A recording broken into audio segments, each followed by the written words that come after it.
Hello class 10th, this is Hrithik sir, welcome to no academy online. आपके exam के लिए एक दिन का समय बचा हुआ है। आज की इस वीडियो में मैं आपको डिटेल में ये बताऊंगा कि कौन कौन से इंपॉर्टेंट क्वेश्चंस आपको करने हैं क्लास 10th हिंदी में बहुत बेस्ट स्कोर प्राप्त करने के लिए। प्लस मैं आपको हिंदी साहित्य का जो इतिहास है उसके इंपॉर्टेंट क्वेश्चंस और उसको पढ़ाऊंगा अभी। प्लस आपको मैं इस वीडियो के माध्यम से इस तरीके से एक तरह ब्लूप्रिंट समझा दूंगा, पढ़ने का तरीका समझा दूंगा, कहां से पढ़ना ये बता दूंगा कि आपका 90% काम तो ऐसा ही हो जाएगा। तो देखो, मैं एक चीज आपको समझा देता हूं। सबसे पहली चीज तो आपको ये पता होनी चाहिए कि हिंदी क्लास 10 सीजी बोर्ड में कहां से कितने नंबर के क्वेश्चंस आते हैं और क्या क्या पढ़ना होता है। तो पहले मैं आपको वो समझाऊंगा, फिर इसी वीडियो में आगे मैं आपको हिंदी साहित्य का इतिहास का इंपॉर्टेंट प्लस उसको समझाना, प्लस उस निबंध का इंपॉर्टेंट, पत्र का इंपॉर्टेंट, मैं हर चीज का इंपॉर्टेंट मैं आपको इसी वीडियो में डिटेल में बता दूंगा। इस वीडियो को देखने के बाद आपको सीजी क्लास 10th हिंदी के लिए किसी और वीडियो को देखने की जरूरत तक नहीं पड़ेगी। आपका सारा डाउट, सारा कुछ यहाँ पे सॉल्व हो जाएगा। तो इसको अंत तक देखना, बीच में छोड़ के चले जाओगे कोई बेनिफिट नहीं होगा। आप ये पीडीएफ देख सकते हो, ये पूरा पीडीएफ जो है आपके लिए बनाया गया है। इसमें बहुत कुछ इंटरेस्टिंग है, बहुत कुछ इंपॉर्टेंट है जो आपको मस्ट है पढ़ना। इसको अगर आप छोड़ देंगे तो फिर आप समझ जाइए कि आपको हिंदी में बहुत ज्यादा स्ट्रगल करना होगा। ये सेम पीडीएफ जो है नीचे डिस्क्रिप्शन में टेलीग्राम लिंक है, वहां ज्वाइन करके आप डाउनलोड कर सकते हैं। नीचे 10th की अनलॉक 95 करके व्हाट्सएप ग्रुप है, उसको आप ज्वाइन कर सकते हैं डाउट पूछने के लिए। इसी चैनल पे आगे जो है हम एसएसटी का, साइंस का, मैथमेटिक्स का chapter wise important questions plus उसके सॉल्यूशंस भी देने वाले हैं, वो बहुत ही सीरियस तरीके से। तो आप चैनल को सब्सक्राइब कर लेंगे, जितने भी लोग वीडियो व्यू कर रहे होंगे वो सब के सब चैनल को सब्सक्राइब कर लेंगे। और कमेंट में आपको कुछ भी और चाहिए तो मुझे लिख के बता देंगे। सब्सक्राइब करना आपको भूलना नहीं है, क्योंकि आप जब सब्सक्राइब करते हैं तो फिर हमें और ज्यादा एफर्ट और ज्यादा अच्छे तरीके से वीडियो बनाने का मन करता है। ठीक है, तो चलिए स्टार्ट करते हैं हम हिंदी का इंपॉर्टेंट क्वेश्चन का पूरा सीरीज। लास्ट तक देखना, आपको मैं गारंटी देता हूं बहुत मजा आ जाएगा आपको जब आप इस पूरे पीडीएफ को पूरा वीडियो देख लोगे। तो मैंने यहां पे आप देखिए, CG board class 10th Hindi most important question. तो सबसे पहले मैं आपको समझा देता हूं कि आपको पेपर होगा कैसे। देखो, मैं आपको हूबहू जो पेपर अभी दिखाऊंगा वो पेपर 2023 का पेपर होगा, और मैं जैसे ब्लूप्रिंट आपको समझा रहा हूं सेम ब्लूप्रिंट में, सेम ऑर्डर में आपको एग्जाम पेपर देखने को मिलेगा। तो सबसे पहले आप यहां पे देखिए, मैंने यहां पे लिखा है कि प्रश्न का पहली बात, हिंदी के पेपर में टोटल 18 प्रश्न होते हैं। मैंने देखो 18 प्रश्न लिखा है, और जैसा सीरीज में बता रहा हूं ऐसा सीरीज में ही आपके एग्जाम में क्वेश्चन आएगा। तो सबसे जब आप पेपर ओपन करेंगे तो सबसे पहला जो है आपको दिखेगा बहुविकल्पीय प्रश्न। ये 5 नंबर का होता है, एक एक नंबर का मल्टीपल चॉइस क्वेश्चन आता है, एक एक नंबर का। उसके बाद आप जब सेकंड क्वेश्चन नंबर पे जाएंगे, इसका नाम रहेगा एक ब करके, तो वो रहेगा रिक्त स्थान, जो कि 5 अंक का आता है। और तीसरा जब आप देखेंगे क्वेश्चन अपने पेपर में, वो रहेगा एक स करके, वो होगा उचित संबंध, जो कि होता है 5 नंबर का। मैं आपको इसको हूबहू दिखा देता हूं। ये जो आप अभी अपने स्क्रीन पे देख रहे हैं, ये जो आप अभी स्क्रीन पे देख पा रहे हैं, ये 2023 का हिंदी का बोर्ड का पेपर है। जैसा कि मैंने आपको बताया कि पहला प्रश्न, पहला देखिए यहां पे लिखा हुआ है, 1 मिनट, यहां पे देखिए लिखा हुआ है प्रश्न क्रमांक 1 खंड अ। ये कितने नंबर का है? 5 नंबर का। क्या पूछा गया है? सही विकल्प। फिर मैंने क्या बताया? फिर मैंने आपको बताया कि दूसरा प्रश्न होता है प्रश्न क्रमांक 1 का ही खंड ब। ये भी कितने नंबर का रहता है? 5 नंबर का। इसमें भी 5 क्वेश्चन होते हैं। तीसरा मैंने आपको क्या बताया? प्रश्न क्रमांक 1 खंड स होता है, इसमें भी 5 क्वेश्चंस होते हैं, और ये होते हैं उचित संबंध। ठीक है, ये मैंने आपको बताया। आगे वीडियो में मैं आपको भी बताऊंगा कि आप किस तरीके से ये तीनों 5 नंबर, मतलब टोटल 15 नंबर आसानी से गेन कर सकते हैं। परीक्षा सार का पेज नंबर 55 और 53 और परीक्षा सार का पेज नंबर 77, ये मात्र पढ़ने से आपके ये 15 नंबर आपको आसानी से मिल जाएंगे। ये टोटल 15 नंबर जो है किताब जब आप पढ़ते हैं उसके अध्याय से आता है, ग्रामर से बिल्कुल भी नहीं आता। ये मैं आगे डिस्कस करूंगा कि इसके लिए आपको क्या पढ़ना है। आप बस बने रहिए वीडियो में तसल्ली के साथ, शांति के साथ। अब आप नेक्स्ट देखिए, नेक्स्ट, इसके बाद ये 3 क्वेश्चन मैंने समझा दिया आपको। इसके बाद जो नेक्स्ट आता है वो क्या होता है, वो एक बार देख लेते हैं हम लोग। नेक्स्ट हमारे पास आता है क्वेश्चन नंबर 2। क्वेश्चन नंबर 2 क्या रहेगा? हिंदी साहित्य का इतिहास जो होता है उससे 2 नंबर का क्वेश्चन नंबर 2 का मतलब प्रश्न क्रमांक 2 हिंदी साहित्य के इतिहास से होगा। और कितने नंबर का होगा? 2 नंबर का। मैं आपको बता दूं हिंदी साहित्य के इतिहास से टोटल 5 नंबर के क्वेश्चन आते हैं, जो कि मैंने वीडियो में आगे डिस्कस किया है। तो एक आएगा 2 नंबर का और एक वीडियो के आगे में आप देखोगे एक आएगा 3 नंबर का। टोटल 5 नंबर का क्वेश्चन आता है। तो हिंदी साहित्य का इतिहास कौन सा होगा? प्रश्न क्रमांक 2 होगा। फिर प्रश्न क्रमांक 3 कहां से होगा? आपका जो टेक्स्ट बुक है, किताब है, उसके जो चैप्टर्स है उसके प्रश्न उत्तर होंगे, वो 2 नंबर का होगा। उसके बाद आपकी परीक्षा में जो प्रश्न क्रमांक 4 होगा वो क्या होगा? वो होगा मुहावरों का अर्थ। आपको 2 मुहावरे दिए जाएंगे, उसका अर्थ लिखना होगा। मैं आपको दिखा देता हूं कैसे। देखिए क्या बोला मैंने आपको कहा कि प्रश्न क्रमांक 2 जो है वो कहां से रहेगा? हिंदी साहित्य के इतिहास से। देखो आया है हिंदी गद्य साहित्य की पहली कहानी का नाम लिखिए। कितने नंबर का है? 2 नंबर का। फिर मैंने क्या बोला कि प्रश्न क्रमांक 3 कहां से रहेगा? आपके चैप्टर के क्वेश्चन आंसर्स होंगे। चैप्टर के क्वेश्चन आंसर्स होंगे। ये भी कितने नंबर का है? 2 नंबर का। उसके बाद मैंने क्या बोला? प्रश्न क्रमांक 4 क्या होगा? प्रश्न क्रमांक 4 होगा कि मुहावरों का अर्थ लिखकर वाक्यों में प्रयोग कीजिए। ये क्वेश्चन नंबर 4 होगा। तो सेम ब्लूप्रिंट फॉलो हो रहा है। फिर बात करते हैं कि आपके परीक्षा जो होंगे, आपका जो बोर्ड एग्जाम होगा उसमें प्रश्न क्रमांक 5 क्या होगा? प्रश्न क्रमांक 5 होगा किताब के प्रश्न उत्तर। किताब से ही आपको प्रश्न उत्तर पूछे जाएंगे। फिर प्रश्न क्रमांक 6 क्या होगा? तो किताब के प्रश्न उत्तर। अगेन कितने नंबर का होगा? 2 नंबर का। अब यहां पे आप इसको क्रॉस वेरीफाई भी कर लीजिए। देखिए प्रश्न क्रमांक 5 क्या है? आपका जो टेक्स्ट बुक है, आपका जो पाठ्य पुस्तक है, वहीं से क्वेश्चन पूछा गया है। कितने नंबर का? 2 नंबर का। प्रश्न क्रमांक 6 का क्वेश्चन भी आपके पाठ्य पुस्तक से पूछा गया है। कितने नंबर का? 2 नंबर का। प्रश्न क्रमांक 7 पे आइए। तो क्या लिखा है मैंने?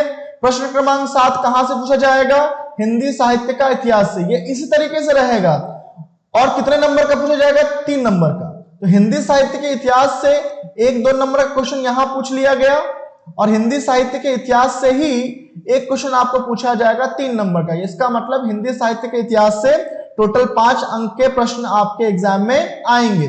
फिर प्रश्न क्रमांक 8, प्रश्न क्रमांक 9, प्रश्न क्रमांक 10, प्रश्न क्रमांक 10 तक देख लेते हैं। ये रहेगा आपके बुक से, आप देख लीजिए।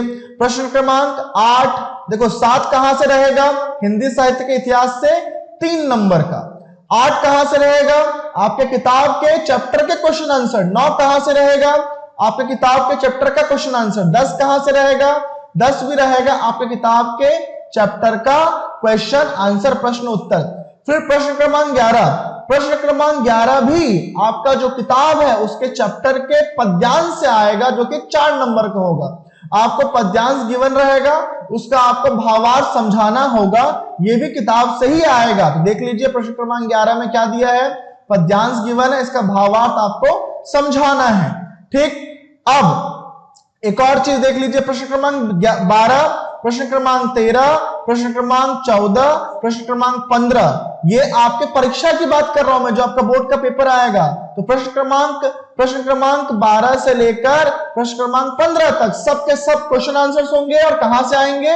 आपके किताब के चैप्टर से। आप एक बार क्रॉस वेरीफाई कर लीजिए। देखिए 12, प्रश्न क्रमांक 12, 13, 14 और ये 15, ये सब के सब 4 नंबर, 4 नंबर, 4 नंबर और 4 नंबर के हैं। और ये कहां से आए हैं क्वेश्चन आंसर? आपके किताब से।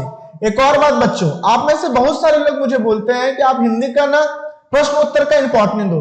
देखो स्टूडेंट्स, मैं यहां पे टाइम पास करने के लिए नहीं बैठा हूं। अगर मैं आज मॉर्निंग में अगर मैं 4 बजे वीडियो बना रहा हूं तो मैं सीरियस रहूंगा, तभी मैं ये काम कर पाऊंगा। अगर मुझे मजाक करना होगा, बाकी लोगों की तरह, बाकी जो चैनल्स हैं वो उसकी तरह टाइम पास करने आना होगा, कोई एक मॉडल पेपर उठा के उसके क्वेश्चन को बता दूंगा और व्यूज लेने आना होगा, तो मैं वीडियो नहीं बनाऊंगा। तो मैं यहाँ पे आपको जो कंटेंट देने वाला हूं वो सीरियस कंटेंट देने वाला हूं, जिसको पढ़ने के बाद आपको कुछ और पढ़ने की जरूरत नहीं पड़ेगी। प्लस प्रश्न उत्तर का इंपॉर्टेंट मैं आपको नहीं दे सकता, क्योंकि प्रश्न उत्तर हर चैप्टर से आता है और कुछ भी आ सकता है। कुछ भी मतलब जो आपका परीक्षा सार में है उसमें से कुछ भी आ सकता है। इसीलिए आप जो अध्याय है उसको अच्छे से पढ़िए, उसको रिवाइज कीजिए, 2 बार 3 बार पढ़ लीजिए, कहानी पढ़ लीजिए और प्रश्न उत्तर को बस आप पढ़िए, बस आप 2-3 बार पढ़िए, आपका काम हो जाएगा। जैसे मान लो आप मुझे बोलोगे सर ये अमरकंटक ने नर्मदा को जन्म देकर भारत को वरदान दिया, ऐसा क्यों कहा गया है, ऐसे ऐसे आप क्वेश्चन बता दो इंपॉर्टेंट। तो मैं बोलूंगा कि मैं आपको नहीं बता सकता। क्यों? क्योंकि ये क्वेश्चन फिक्स नहीं होते हैं, ये चैप्टर से ही आते हैं। तो अगर आपको चैप्टर पढ़ लेंगे तो आप ऐसे प्रश्नों का उत्तर आराम से दे देंगे। ज्यादा दिमाग खराब हो रहा है तो परीक्षा सार में जो प्रश्न उत्तर है आप उसको पढ़ लीजिए। क्या इसका इंपॉर्टेंट होता है? नहीं होता है। दूसरी बात, बहुत सारे बच्चे पता नहीं क्या है कैसा है, बहुत सारे बच्चों को टीचर्स ने कह रखा है कि मॉडल पेपर पढ़ लो, आदर्श पढ़ लो, पास हो जाओगे। नहीं बच्चे, ऐसा कुछ भी नहीं होता है। मॉडल पेपर और आदर्श पढ़ के आप नहीं पास हो सकते हैं। आप मॉडल पेपर और आदर्श पढ़ के हो सकता है कि 20 नंबर का प्रश्न वहां से आ जाए, लेकिन आप 20 नंबर लाके पास नहीं हो सकते। उसके लिए आपको जो चीज बता रहा हूं उसको वैसे ही पढ़ना होगा, तो ही आप एक अच्छा नंबर, बेहतरीन नंबर ला सकते हैं। तो यहां पे मैंने आपको बता दिया कि प्रश्न क्रमांक 15 तक क्या थे। प्रश्न क्रमांक 15 तक सारे क्वेश्चन किताब के कुछ प्रश्न उत्तर रहेंगे।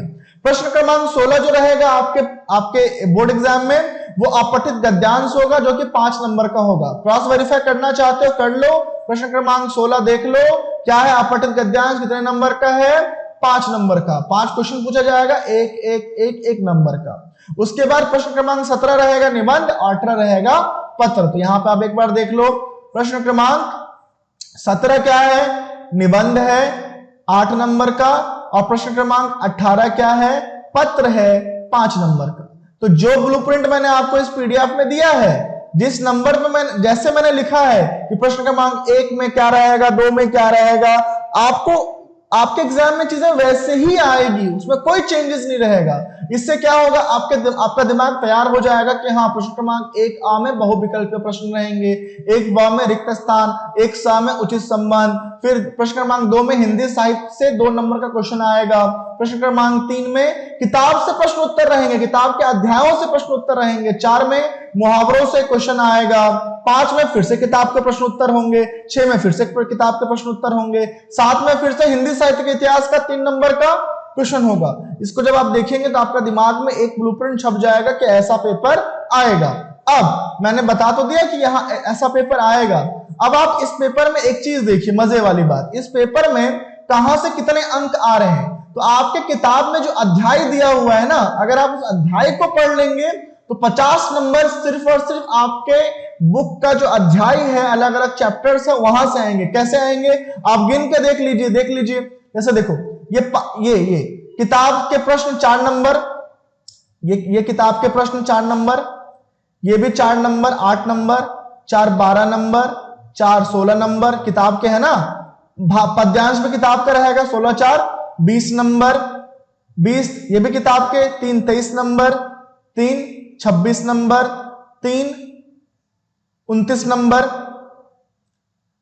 और 2 31 number, 2 32 number, 2 34 number, 5 39 number, 5 39 and 5 44 number, और 5 49 नंबर। एक नंबर कहीं ऊपर नीचे हुआ है, 50 नंबर टोटल होता है। ठीक है, अब आप एक चीज आप याद रखेंगे यहाँ पे कि जो बहुविकल्पी प्रश्न है, रिक्त स्थान है, उचित संबंध है, ये भी आपकी किताब से ही रहेगा। कहां से आएगा आगे बता रहा हूं। इसका मतलब आप जब अध्याय पढ़ेंगे तो अध्याय मात्र पढ़ने से आपको 50 नंबर मिलेगा, और बाकी जो 20 नंबर बचता है, ठीक 20 नंबर नहीं सॉरी 25 नंबर बचता है, प्रिंटिंग मिस्टेक, 25 नंबर बचता है, 75 नंबर का होता है ना, उस 25 में से 5 नंबर का पत्र, 2 नंबर का मुहावरा, 5 नंबर का हिंदी साहित्य का इतिहास, 8 नंबर का निबंध और 5 नंबर का पठित गद्यांश आता है। 5 5 10 5 15 और ये 8 2 10 25 हो गया। इसका मतलब आपको आपके बुक के अध्यायों को पढ़ना बहुत जरूरी है, क्योंकि वहां से 50 मार्क्स के क्वेश्चंस आएंगे और 25 नंबर क्वेश्चन आएगा पत्र, मुहावरा, हिंदी साहित्य, निबंध और अपठित गद्यांश। क्लियर हुआ बच्चों? अब चलते हैं आगे हम लोग, अब आगे चलते हैं। चलिए, अब सबसे पहली चीज जो मैंने आपको 15 नंबर बताया ना, कौन सा 15 नंबर, कौन सा बहुविकल्पी, रिक्त स्थान, उचित संबंध। अब ये 15 नंबर आप कैसे प्राप्त करेंगे? तो ये 15 नंबर प्राप्त करने के लिए परीक्षा सार का पेज नंबर 53, सही विकल्प चुनिए करना है आपको, पूरा पूरा पढ़ना है आपको, बस एक बार रीड देना है। यहाँ का रिक्त स्थान पढ़ना है और फिर यहाँ का उचित संबंध पढ़ना है और फिर उसके बाद पेज नंबर 77 कहाँ का, परीक्षा सार का, वहां का देखिए, ये देखिए ये है ना बहुविकल्पीय प्रश्न, यहीं से आता है 5 नंबर, रिक्त स्थान यहीं से आता है 5 नंबर, ठीक, और उचित संबंध बना यहीं से आता है 5 नंबर। इसका मतलब इस पीडीएफ में जितने भी मैंने रिक्त स्थान उचित संबंध सब दिए हैं उसको आप पढ़ लोगे तो आपके 15 नंबर ऐसे ही आ जाएंगे। आपको बस पढ़ना है एक बार, प्लस अगर आपने चैप्टर पहले से पढ़ रखा है तो आपको ये सारे प्रश्न उत्तर ये जो मैंने बताया है अभी 5 नंबर के, इनको पढ़ने में टाइम नहीं लगेगा, ठीक है। अब चलते हैं आगे, वीडियो मिस मत करना, आप लोगों की आदत है फटाफट करते हो निकल जाते हो। अगर आप यहाँ पे इस वीडियो में 1 घंटा दे दोगे ना तो आप समझ जाइए कि आपको 90% जो आपका तैयारी था वो हो गया, क्योंकि जिस रिटर्न में मैं बता रहा हूं आपको उस तरीके से ही आपको पढ़ना है एज इट इज। अब नेक्स्ट हम बात कर लेते हैं, ये होने के बाद नेक्स्ट मैं आपको बता देता हूं हिंदी साहित्य का इतिहास। देखिए हिंदी साहित्य का इतिहास जो है 5 अंक का आता है, 5 नंबर का आता है, ठीक है। अब इसमें क्या क्या पूछते हैं, तो हिंदी साहित्य के इतिहास में आपको बता रहा हूं क्या पूछते हैं। आपसे पूछेंगे हिंदी की पहली कविता कौन सी थी, कहानी कौन सी थी, नाटक कौन से थे, ठीक है। ये आगे प्रश्न है, मैं बता रहा हूं कौन कौन सा प्रश्न आपको करना है। उसके बाद 3 नंबर में पूछा जाता है भक्ति काल की विशेषता और उनके प्रमुख कवियों के नाम, वीर गाथा काल की विशेषता और उनके प्रमुख 3 कवियों के नाम। उसके बाद रीति काल की विशेषता और उसके प्रमुख 3 कवियों के नाम, आधुनिक काल की विशेषता और उसके प्रमुख 3 कवियों के नाम। ये आते हैं 3 नंबर में। तो क्या क्या पढ़ना है आपको 3 नंबर के लिए वो मैं एक बार समझा देता हूं आपको, एक बार ध्यान से आप देख लीजिए। तो आप पहला क्वेश्चन जो 3 नंबर के लिए करेंगे वो कौन सा करेंगे, वीर गाथा काल की विशेषताएं या प्रवृत्तियां बताइए, ये क्वेश्चन आप लोग करेंगे, इसको पढ़ना है आपको, ये 3 नंबर में आता है। प्लस आप वीर गाथा काल के प्रमुख 3 कवियों के नाम याद रख लेंगे, जैसे चंद बरदाई, नरपति नल्हा, दलपति विजय, ये आप याद रख लेंगे, इनमें से कोई भी 3 नाम आप याद कर लेंगे, ठीक है। उसके बाद भक्ति काल की विशेषता और भक्ति काल के प्रमुख 3 कवियों के नाम, ये भी आप कर लेंगे। तो भक्ति काल अब यहां पे देखिए भक्ति काल की ये वाला पार्ट करेंगे आप, भक्ति काल की प्रमुख विशेषता ये आपको करना है। फिर आपको ये भी करना है निर्गुण भक्ति धारा क्या होता है, ठीक है। तो आप कैसे पढ़ेंगे मैं कुछ तो समझा देता हूं, डिटेल में थोड़ा सा जाते हैं। देखो भक्ति काल में क्या था कि मुगल जो है भारत में आक्रमण करके आ गए थे। तो मुगलों ने क्या किया था, जो हिंदू देवी देवताएं होते हैं उनकी मूर्तियों को तोड़ना और हिंदुओं के धर्म ग्रंथों को जलाना, मंदिरों को तोड़ना, हर तरफ हाहाकार और अराजकता फैलाने का काम किया था। तो उस वक्त कवियों ने क्या किया था, लोगों के मन में भक्ति को पैदा करने के लिए भक्ति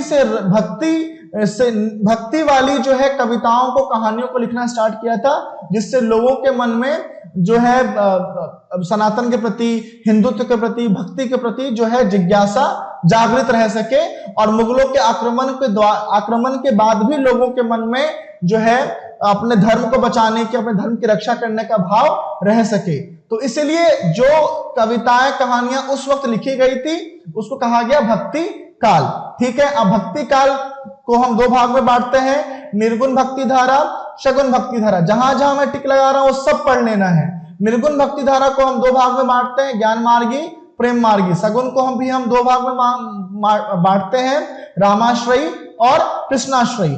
आगे जब आप जाएंगे तो आपको दिखेगा भक्ति काल की प्रमुख विशेषता, ये भी पढ़ लेना है। फिर और आगे जाएंगे तो आपको दिखेगा निर्गुण भक्ति धारा क्या है, इसको पढ़ लेंगे आप एक बार, निर्गुण भक्ति धारा को। उसके बाद अब और आगे जाएंगे तो आपको दिखेगा ज्ञानाश्रयी शाखा क्या है, प्रेमाश्रयी शाखा क्या है, इसको एक बार पढ़ लेंगे। ज्ञानाश्रयी शाखा क्या है, इसमें यथार्थ ज्ञान को, ईश्वरीय तत्व को साहित्य के माध्यम से प्रस्तुत किया जाता है। आप इसको 2 बार पढ़ेंगे, आपको चीज याद आराम से हो जाएगा। उसके बाद और क्या करना है, उसके बाद आप पढ़ लेंगे सगुण भक्ति धारा, ठीक है, इसको आप एक बार पढ़ लेंगे। जहां जहां टिक लगा रहा हूं वो सब पढ़ना है। उसके बाद आप यहाँ पे एक और चीज पढ़ लेंगे, ये देखिए ये क्या है, तो आपको लिखना है ये पढ़ना है सगुण भक्ति के कवि। सगुण भक्ति के कवि कौन कौन थे, सूरदास, तुलसीदास, मीरा, ठीक। और उनकी रचनाएं, तो सूरदास की रचनाएं क्या थी, सूरसागर, सुरसरावली, साहित्य लहरी। तुलसीदास की रचना क्या थी, रामचरितमानस, कवितावली, दोहावली। और मीरा की रचना क्या थी, मीरा के पदावली, ठीक है, आप इसको पढ़ लेंगे, इन चीजों को पढ़ लेंगे, ठीक है, ये एक दो नंबर में आता है। उसके बाद आप रीतिकाल को नहीं पढ़ेंगे। रीतिकाल में आप क्या ये पढ़ सकते हैं, क्या पढ़ सकते हैं, देखो रीतिकाल को मुख्यतः 3 भागों में बांटा गया है, रीतिबद्ध काव्यधारा, रीति सिद्ध काव्यधारा, रीति मुक्त काव्यधारा। तो ये चीज आप पढ़ लेना, जहां जहां टिक लगा रहा हूं उन चीजों को पढ़ लेना है, जहां नहीं लगा रहा हूं उनको छूना भी नहीं है, ठीक है। उसके बाद हम आगे बढ़ते हैं, तो देखो आप ये वाला पार्ट पढ़ लेना। छायावाद के प्रमुख विशेषता, छायावाद की विशेषता क्या है, और प्रमुख छायावादी कवियों के नाम लिखिए। जैसे आपने पढ़ा होगा ना, सुमित्रा नंदन पंत, महादेवी वर्मा, ये छायावादी कवि और कवित्रियां थी। इन लोगों ने प्रकृति का बहुत अच्छा चित्रण किया, वर्णन किया है, ठीक है। तो आप इसको पढ़ेंगे, ये अच्छे से पढ़ लेना। छायावाद की विशेषता, ठीक है, ये देखो छायावाद की विशेषता लिखा हुआ है ना यहाँ पे। तो स्थूल के प्रति सूक्ष्म का विद्रोह, व्यक्तिवाद की प्रधानता, प्रकृति प्रेम एवं सौंदर्य का चित्रण, रहस्यवादिता, करुणा और वेदना की निवृत्ति। तो अब ये बड़े बड़े वर्ड्स नहीं है, इसको समझोगे तो आपको समझ में आ जाएगा। मैं समझा नहीं रहा हूं क्योंकि वीडियो बहुत लंबी हो जाएगी, प्लस अभी सच में आपको इतना पीएचडी नहीं करना हिंदी में, बस आपको पढ़ के जाना है ये सारी चीजें। जैसे आपके एग्जाम में आएगा छायावाद की प्रमुख 3 विशेषता लिखिए, तो आप पहला लिखोगे स्थूल के प्रति सूक्ष्म का विद्रोह, दूसरा व्यक्तिवाद की प्रधानता, तीसरा प्रकृति प्रेम, चौथा प्रेम एवं सौंदर्य का चित्रण, ठीक है। इस तरीके से आप एग्जाम में लिख के आओगे। उसके बाद जो मोस्ट इंपॉर्टेंट, छायावाद के प्रमुख कवि और उनकी रचनाएं, जैसे जयशंकर प्रसाद जी हैं, सुमित्रा नंदन पंत है, सूर्यकांत त्रिपाठी निराला जी है, महादेवी वर्मा है, रामधारी सिंह दिनकर है। ये सब के सब कौन है, छायावादी युग के कवि और कवित्री हैं। इनका नाम और इनकी 2 रचनाएं, ये पढ़ के जाना है बच्चों आपको, ठीक है। उसके बाद आप रहस्यवाद नहीं पढ़ेंगे, हाँ उसके बाद आप पढ़ेंगे ये प्रकृतिवाद क्या है और प्रकृतिवाद की विशेषता, इसको पढ़ के आप जाएंगे, ठीक चलेगा। इसको आप अच्छे से पढ़ के जाएंगे। उसके बाद कुछ क्वेश्चन आंसर आप देख सकते हैं, इसको आप करना है, ये क्वेश्चन कर लेना। भक्ति काल के हिंदी साहित्य का स्वर्णकाल क्यों कहा जाता है, इसको आप करना। मैं बताऊं क्यों कहा जाता है। भक्ति काल में ना बहुत हिंदी साहित्य को ना इसके लिए ना बहुत अच्छी कविताएं, बहुत कल्याणकारी, बहुत ज्यादा सामाजिक मुद्दों पर जो है बहुत सारी रचनाएं की गई थी, जिसने एक हिंदी साहित्य को एक बहुत बड़ा उद्देश्य दिया था। इसीलिए भक्ति काल को जो है हम जो है क्या कहते हैं, हिंदी साहित्य का स्वर्ण काल के नाम से जानते हैं। पढ़ लेना एक चीज, ठीक है। हम लोग क्लास 10th में कब पढ़े थे, हो गया 6-7 साल, हमने इतना अच्छे से पढ़ा कि हमको आज भी याद है चीजें। वैसे मैं आपको बता दूं, मैं हिंदी मीडियम से था, लेकिन वो हिंदी मीडियम सिर्फ नाम का था। एक और चीज मुझे बताना है वीडियो में, अभी तो ठीक है हिंदी का एग्जाम है, आगे और भी बहुत सारे इंपॉर्टेंट क्वेश्चंस और सॉल्यूशंस मैं दूंगा, वीडियो बना के आपको पढ़ाऊंगा। तो कई सारे बच्चे ये रोना मत रोना कि सर हम तो हिंदी मीडियम से, देखो बच्चा मैं खुद हिंदी मीडियम से हूँ, ठीक है, लेकिन मैं कभी हिंदी मीडियम से हूँ, मैंने कभी ये सोचा नहीं कि मैं हिंदी मीडियम से हूँ तो मुझे छोटा महसूस करना है। आई कैन स्पीक लैंग्वेजेस, मैं अंग्रेजी बहुत फ्लुएंटली बोल सकता हूँ, ठीक है, मेरा कमांड है लैंग्वेज पे। मैं हिंदी मीडियम का सिर्फ और सिर्फ एग्जाम देने के लिए था, बाकी किताबें पढ़ना, हर चीज मैंने रेफरेंस पढ़ी है, सीबीएसई की पढ़ी है। क्योंकि हिंदी मीडियम में क्यों था, क्योंकि मैं ये समझता हूँ कि हिंदी मीडियम में एक तो फीस कम होती है स्कूल की, प्लस क्या होता है हम खुद से झूठ नहीं बोल रहे होते हैं। क्योंकि देखो बहुत सारे बच्चे इंग्लिश मीडियम में पढ़ते हैं but they can speak English, not even introductory English, मैं फ्लुएंसी की तो बात कर ही नहीं रहा हूँ, वो नहीं बोल पाते। तो जब आप इंग्लिश मीडियम में रहकर अंग्रेजी नहीं बोल पाते हो, अंग्रेजी नहीं लिख पाते हो अपने मन से, तो फिर क्यों फालतू में उस ढोंग में जीना कि हम अंग्रेजी मीडियम में पढ़ते हैं। तो मैंने स्विच कर लिया था हिंदी मीडियम, क्योंकि मुझे एक स्कूल मिला जो बहुत अच्छा स्कूल था और वहाँ हिंदी मीडियम ही था, लेकिन मुझे उस स्कूल में पढ़ना था। तो मैंने बस, सरकारी स्कूल था, प्रोफेसर जयंत पांडे नाम है, आप लोग जानते हैं, बहुत ही फेमस 150 साल पुराना स्कूल है, रायपुर का बहुत ही प्राचीन स्कूल है। तो मैंने वहां से हिंदी मीडियम में पढ़ाई की। मुझे मीडियम का फर्क नहीं पड़ा, मैं हिंदी मीडियम में जाने के बाद भी अंग्रेजी मीडियम से ही पढ़ता था, अंग्रेजी किताब ही पढ़ता था, रेफरेंस किताब ही पढ़ता था, सीबीएसई की किताब ही पढ़ता था, कॉम्पिटिशन की जेईई की किताबें ही पढ़ता था। तो मैं आपको बोलना ये चाहता हूं कि आप किसी भी मीडियम से हो, आप छोटा महसूस मत करो। और एक चीज और याद रखो कि आने वाले वक्त में अंग्रेजी की डिमांड होती है। आप कॉलेज में जाओगे तो कॉलेज में हर चीज इंग्लिश में होता है। तो अभी से आप अपना आदत लगाओ कि आप कंफर्टेबल हो सको अंग्रेजी के साथ, ठीक है। छोटी बात ही मैंने इसलिए बता दी। तो ये क्वेश्चन कर लेना। उसके बाद रीतिकाल का परिचय में विशेषता 22-19 में ये पढ़ लेना। उसके बाद आप आगे क्या, जो जो क्वेश्चन इंपॉर्टेंट है वो सब कर लेना, ठीक है। उसके बाद आप एक ये कर लेना, एक मिनट, आदिकाल या वीरगाथा काल में विशेषता क्या थी ये एक बार कर लेना। वीरगाथा काल की प्रमुख रचनाओं के नाम कर लेना। भक्ति काल की प्रमुख विशेषताएं क्या थी पहले ही बता चुका हूं, अभी भी आ गया, इसको कर लेना। अब यहां से करो या पीछे से करो, ऊपर वाले पेज से करो, फर्क नहीं पड़ता। उसके बाद प्रयोगवाद की विशेषता पहले ही बता चुका हूं, यहां भी वही क्वेश्चन रिपीट हो रहा है, ये कर लेना। उसके बाद प्रयोगवाद के प्रमुख कवि एवं उनकी दो रचनाएं पढ़ लेना, एटलीस्ट 3 कवि और उनके दो रचनाओं का नाम याद रख लेना। उसके बाद आप यहाँ पे और क्या करना, आगे नई कविता से बहुत कम, ये वाला पार्ट कर लेना, प्रगतिवाद के प्रमुख कवि उनकी रचनाओं के नाम। उसके बाद आप क्या कर लेना, उसके बाद ये प्रयोगवाद, ये दिख रहा होगा आपको क्या पूछा जाएगा एग्जाम में कि प्रयोगवाद के प्रमुख कवि एवं उनकी रचनाओं के नाम लिखिए, तो वो चीज एक बार यहां से कर लेना आप। उसके बाद नई कविता क्या है ये भी आप करके जाना, 2019 में आया हुआ, तो चांसेस हैं कि रिपीट हो जाए। सब नहीं करना, जो जो टिक लगा रहा हूं वो कर लेना, ठीक है। गद्य के विकास का महत्वपूर्ण युग कौन सा है और क्यों, ये एक बार कर लेना। भारतीय युग का परिचय दीजिए, ये एक बार कर लेना। फिर भारतेंदु युग के प्रमुख रचनाकार और उनकी रचनाओं के नाम, ये कर लेना। द्विवेदी युग का नाम किस साहित्यकार के नाम से जाना जाता है, इसको एक बार कर लेना, ठीक है। उसके बाद महावीर प्रसाद द्विवेदी के नाम से जाना जाता है ना। उसके बाद ये पढ़ लेना, कृष्ण भक्ति शाखा के 3 कवियों के नाम था, उनकी एक रचनाएं। उसके बाद राम भक्ति शाखा के 3 कवियों के नाम था, उनकी रचनाएं। पढ़ के ही जाना, जो जो टिक लगा रहा हूं बच्चों उसको पढ़ के ही जाना। मुश्किल से मैंने ऊपर में 20 क्वेश्चन टिक लगाए होंगे और वो 20 भी नहीं होगा 10 क्वेश्चन होगा, उसको आप एक बार पढ़ के जाना। तो क्या क्या जो जो टिक लगाया वो पढ़ना है, हिंदी और क्या पढ़ना है, वही भक्ति काल की विशेषता, उनके प्रमुख 3 कवियों के नाम और उनकी 2 रचनाएं। जितने भी काल है उनकी विशेषता और उनके प्रमुख 3 कवियों के नाम और 2 रचनाएं, ये तो मस्ट आप करके जाना। और फिर जहां जहां मैंने टिक लगाया है वीडियो में उन सारे क्वेश्चंस को भी एक बार कर लेना, ये पीडीएफ आपको वैसे मिल जाएगा, ठीक है। उसके बाद हम नेक्स्ट चलते हैं, ये हिंदी साहित्य के इतिहास को मैंने सॉल्व किया, 5 नंबर के जितना टिक लगाए उतना बस पढ़ लेना आप, खत्म बात।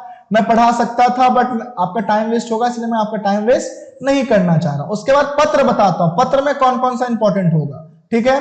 तो पत्र में कौन कौन सा इंपॉर्टेंट, तो एक ये पत्र कर लेना, दुर्ग नगर निगम के अध्यक्ष के पास एक शिकायती पत्र लिखिए, इसमें मोहल्ले की साफ सफाई। देखो जब पत्र आप लोग लिखोगे ना बच्चों, तो पत्र में ना जो फॉर्मेट होता है ना उसका नंबर मिलता है, और फॉर्मेट गलत हो जाएगा ना तो नंबर कट जाएगा। जैसे मान लो एग्जाम्पल के लिए एक बच्चा है, इसने ये वाला पार्ट अच्छे से लिखा है, लेकिन ये वाला पार्ट और नीचे वाला पार्ट में गलती कर दी है, कॉमा नहीं लगाया है, या अच्छे से उसने उसको अरेंज नहीं किया, या जो ऑर्डर होना चाहिए उस ऑर्डर को फॉलो नहीं किया है। तो ये वाला पार्ट कितना भी अच्छा क्यों ना हो, अगर यहाँ और यहाँ गलती है ना तो मैं ना आराम से नंबर काटूंगा। यहाँ गलती रहेगी तो 1 नंबर कटेगा, यहाँ गलती रहेगी तो 1 नंबर कटा, 2 नंबर तो वैसे ही आपका कट गया, ठीक है। और यहाँ और ज्यादा गलती हुआ तो ये नंबर 1 नंबर ना होकर 2 नंबर भी कट सकता है। तो फॉर्मेट को आप याद रखेंगे, फॉर्मेट एज इट इज होना चाहिए। आपका जो पत्र है वो एक पेज में कंप्लीट होना चाहिए, एक पेज में स्टार्ट, एक पेज में कंप्लीट हो जाना चाहिए। उसके बाद आप एक ये कर लेना, आपका नाम अतुल है, आप नगर पालिक भिलाई जो भी है आप पढ़ लो एक बार। एक और चीज बता देता हूं कि अगर आपके पत्र में कोई एड्रेस गिवन है तो वही एड्रेस आपको यूज करना है, अपना एड्रेस नहीं यूज करना। अगर आपके पत्र में किसी स्कूल का नाम गिवन है तो उसी स्कूल का नाम उसमें लिखना, अपने स्कूल का नाम मत लिखना। लेकिन अगर कोई कुछ ना कोई पता है ना कोई स्कूल का नाम है तो आप अपना पता लिख सकते हो और अपने स्कूल का नाम लिख सकते हो, ठीक है। उसके बाद परीक्षा काल में ध्वनि विस्तारक यंत्र वाला पढ़ लेना, इंपॉर्टेंट होता है, हर साल लगभग आ जाता है। उसके बाद एक ये भी कर लेना, कौन सा वाला, डाक वितरण की अनियमितता वाला। जितना पत्र में बताया उतने पत्र को एक बार देखकर चले जाना। अब ये है अपठित गद्यांश, इसमें से भी 5 नंबर का एक क्वेश्चन आता है। अब मैं ये तुमको क्या ही बताऊं, तुम खुद माहिर हो अपठित गद्यांश में, फिर भी मैं कुछ चीजें बता देता हूं जिससे नंबर कटते हैं। जैसे देखो, आपको यहां से यहां तक पैराग्राफ गिवन रहेगा और आपको क्या बोलेगा, उपयुक्त गद्यांश का उचित शीर्षक लिखिए। अब शीर्षक मतलब टाइटल, ये कैसे लिखना होता है, आप पहले इसको एक बार पढ़ेंगे 2 से 3 मिनट अच्छे से देखकर, और इसमें आप ये पता लगाएंगे कि इस पूरे पैराग्राफ को पढ़ने से मुझे कौन सा भाव आ रहा है, कौन सी फीलिंग आ रही है, या कौन से शब्द बार बार रिपीट हो रहे हैं, कौन सी भावनाएं बताने की कोशिश की जा रही है, ठीक है। उसके बेसिस पर आप शीर्षक लिखेंगे। जैसे यहाँ पे आप देखेंगे तो हिंसा से मनुष्य, बार बार हिंसा वर्ड यूज हो रहा है, हिंसा, तो इसका मतलब मैं इसका टाइटल क्या लिख सकता हूं, हिंसा, चलेगा। तो जो मोस्ट रिपीटेड वर्ड्स होंगे, जो बार बार रिपीट हो रहे होंगे, या आपको बार बार कौन सी फीलिंग आ रही है, इसको देखकर आप शीर्षक लिख सकते हो। ये ट्रिक बता रहा हूं, ऐसे लिखते हैं। फिर गद्यांश का सारांश लिखिए, समरी लिखते हैं, अंग्रेजी में बोलते हैं ना समरी लिखना, सारांश लिखना है। सारांश कैसे लिखोगे आप? सारांश का मतलब ये है कि ये जो इतना बड़ा पैराग्राफ है ना, इसको आप छोटा कर दो। अगर मान लो पैराग्राफ में 50 वर्ड है तो सारांश में 10 वर्ड होने चाहिए। पैराग्राफ में अगर 100 वर्ड है तो सारांश में 30 वर्ड होना चाहिए। मतलब सारांश मतलब इतना बड़ा जो लिखा हुआ है ना, इसकी भावनाओं को आप छोटे से पैराग्राफ में शॉर्ट करके बताओ, वही कहलाता है सारांश। मुझे पता है ये काम आपको आता नहीं आता है, तो जैसे आपको ये सारांश है एक, मतलब ये एक अपठित गद्यांश है, इसको, ये दूसरा है इसको, और ये तीसरा है इसको देखकर आप एग्जाम्पल एक ले लो। और क्या यही एग्जाम में आएगा? नहीं, कुछ और आएगा, लेकिन हाँ, इसको पढ़ के आप जो एक एग्जाम्पल लोगे, एक फीलिंग लोगे, वो फीलिंग, वो एक्सपीरियंस आपको एग्जाम में किसी और अपठित गद्यांश में यूज करना है, चलेगा। उसके बाद हम आगे आते हैं पत्र में। मैं आपको एक कुछ पत्र में कुछ और पत्र का इंपॉर्टेंट दे देता हूं। जैसे मान लो ये ले लेना, एक बार ये भी पढ़ लेना। क्षेत्रीय अधिकारी माध्यमिक शिक्षा मंडल द्वारा 10वीं बोर्ड परीक्षा की अंक सूची का द्वितीय, मतलब डुप्लीकेट कॉपी चाहिए तुमको, उसके लिए पढ़ लेना एक बार। ये मिस हो गया था पीडीएफ में, थोड़ा सा मिस अरेंज हो गया है जल्दबाजी के कारण। उसके बाद एक ये वाला पत्र कर लेना। पिताजी को मनी ऑर्डर करने के लिए बोल रहे हो आप, है ना, बाहर रहते हो तो पिताजी को आप मनी ऑर्डर करने के लिए कह रहे हो कि भैया पिताजी कुछ पैसे भेज दीजिए, है ना, गर्लफ्रेंड घुमाना है। मतलब एक कम एज है आपकी, ये सब काम नहीं करना चाहिए, ठीक है, मजाक कर रहा हूं। चलिए आगे बढ़ते हैं।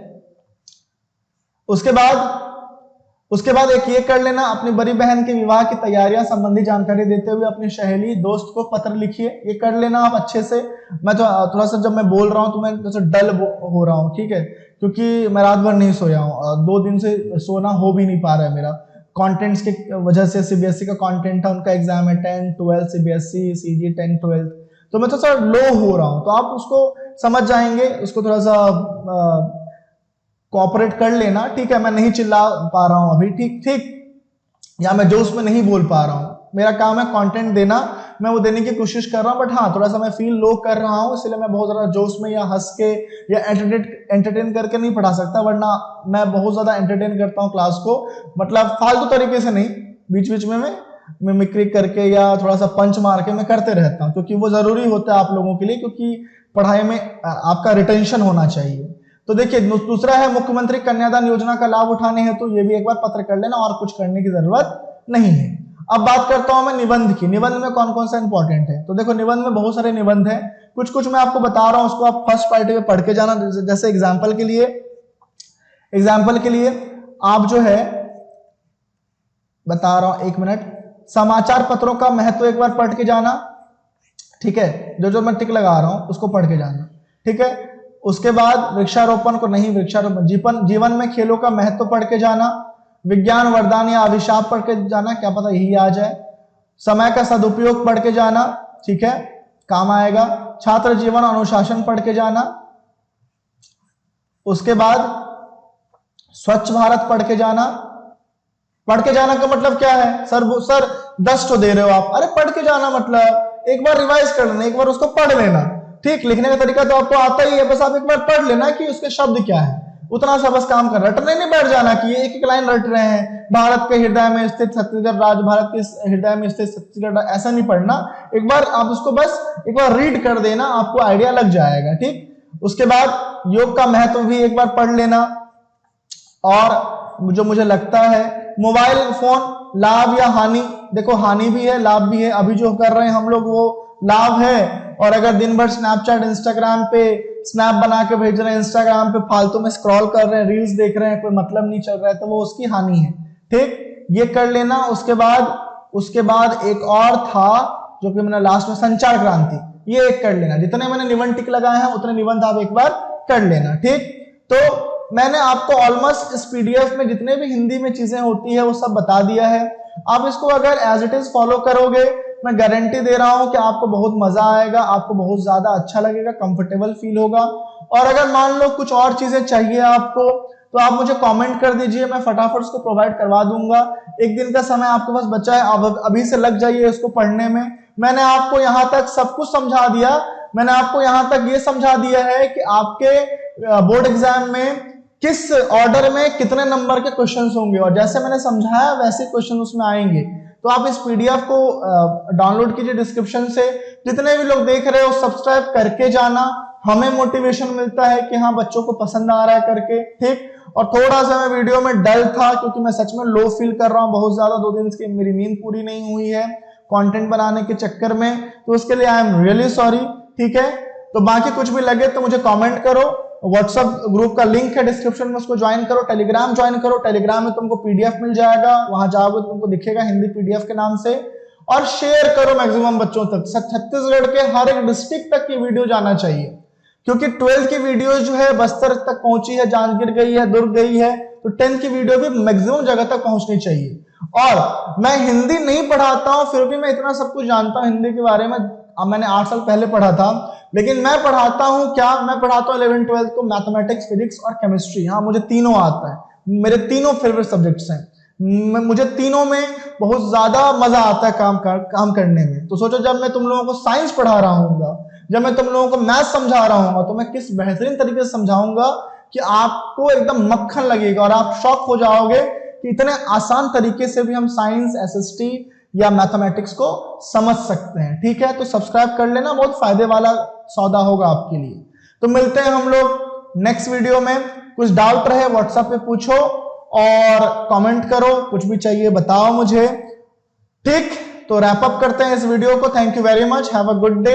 अच्छे से पढ़ाई करो, मन लगा के पढ़ाई करो, जो समय आपका बचा हुआ है अभी उसमें जी जान लगा दो, ज्यादा ओवरथिंकिंग मत करना, सिर्फ समय पे पढ़ाई करना, जो जैसा बताया हूं वैसी चीजों को पढ़ लेना, ठीक है। Thank you very much, have a good day, good morning. सुबह के 6 बज गए, ठीक है, बाय।